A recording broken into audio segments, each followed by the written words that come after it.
तो भगवान है हमारे, हम उनकी पूजा करते हैं। ये वही नरेंद्र मोदी है जिसके साल 2002 के दंगों के बाद एक कम्युनल मुस्लिम विरोधी नेता की इमेज क्रिएट हो गई थी। लेकिन आज नरेंद्र मोदी को चाहने वाले एक सच्चा देशभक्त, एक हीरो, यहाँ तक कि कुछ लोग नरेंद्र मोदी को भगवान से कंपेयर करते हैं। आइए जानते हैं सच स्टडी के एक और एपिसोड में आखिर कैसे नरेंद्र मोदी ने अपनी इमेज को साफ किया। सबसे पहले जब साल 2014 में इंडिया के प्राइम मिनिस्टर नरेंद्र मोदी बनते हैं, उन्होंने सबसे पहले इंडिया की मीडिया पर अपना कंट्रोल जमाया। वर्ल्ड प्रेस फ्रीडम इंडेक्स की रिपोर्ट के हिसाब से आज हमारे इंडिया की रैंकिंग 180 देशों में प्रेस फ्रीडम के मामले में 161वें नंबर पर आती है। आज मीडिया सरकार से सवाल पूछने की जगह सरकार के तलवे चाट रही है। साल 2014 के इलेक्शन के बाद जैसे इंडिया के प्राइम मिनिस्टर नरेंद्र मोदी बनते हैं, सबसे पहले वो काले धन और करप्शन के खिलाफ बोलना शुरू करते हैं।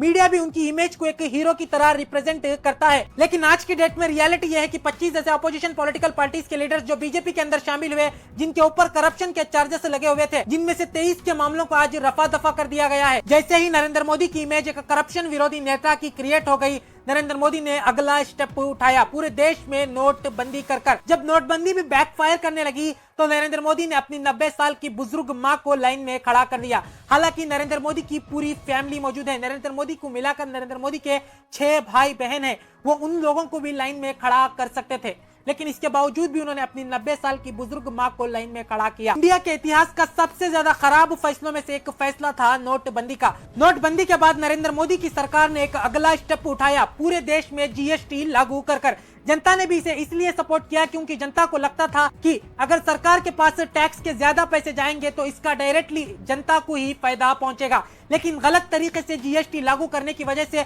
साल 2016 के बाद लगातार हमारे देश की इकोनॉमी का ग्राफ नीचे गिरता चला गया, जो साल 2021 के बाद स्टेबल होकर अब धीरे धीरे ऊपर जा रहा है। इसके बाद लगातार नरेंद्र मोदी जी ने टैक्स पेयर के पैसों से दुनिया भर के अलग अलग देशों की यात्रा करना शुरू कर दी।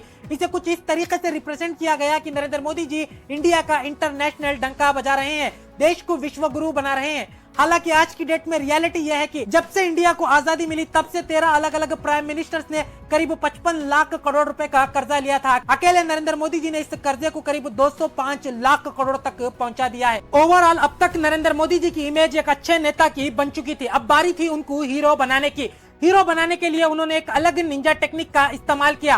काम चाहे कोई भी करे, उसका क्रेडिट मोदी जी उठाकर ले चले जाते। इसरो चाहे मून मिशन लॉन्च करे, मिलिट्री चाहे दुश्मन के घर में घुसकर दुश्मन को मारे, या फिर सुप्रीम कोर्ट के ऑर्डर के बाद राम मंदिर का फैसला है, सारा क्रेडिट उठाकर मीडिया नरेंद्र मोदी जी की झोली में डाल देता। अरे हम तो फकीर आदमी हैं, झोला लेके चल पड़ेंगे जी। हीरो बनाने के बाद अब अगला स्टेप था नरेंद्र मोदी को सुपर हीरो बनाने का। इसके लिए अलग अलग तरीके की कहानियों को बताया गया। 8 साल की उम्र में नरेंद्र मोदी जी ने मगरमच्छ के मुंह में हाथ डालकर बॉल को निकाल दिया, मगरमच्छ के साथ फाइट लड़ी, यहाँ तक कि बांग्लादेश की आजादी में एक अहम किरदार अदा किया। जब मैंने और मेरे कई साथियों ने बांग्लादेश के लोगों की आजादी के लिए सत्याग्रह किया था, बांग्लादेश की आजादी के समर्थन में, तब मैंने गिरफ्तारी भी दी थी और जेल जाने का अवसर भी आया था। बीते 10 सालों से साल के 365 दिन सुबह से शाम तक 2400 घंटे आपको हर एक चीज को एक इंसान से कनेक्ट कर दिखाया जाता है। सारा का सारा क्रेडिट उसी इंसान को दे दिया जाता है। सरकार की कोई भी स्कीम ही क्यों ना हो, उसके आगे या तो प्रधानमंत्री का नाम जुड़ा होता है या फिर उसके आगे प्रधानमंत्री की तस्वीर लगी होती है। गरीबों को मुफ्त राशन देना हो या फिर कोविड वैक्सीनेशन का कार्ड क्यों ना देना हो, उसके आगे प्रधानमंत्री की तस्वीर लगी होती है, सिर्फ और सिर्फ इसलिए ताकि प्रधानमंत्री को उस काम का क्रेडिट दे दिया जाए। इन सभी चीजों की वजह से आज हमारे देश के प्रधानमंत्री की इमेज एक नेता की जगह एक भगवान की बन चुकी है जनता के बीच में। तो भगवान है हमारे, हम उनकी पूजा करते हैं।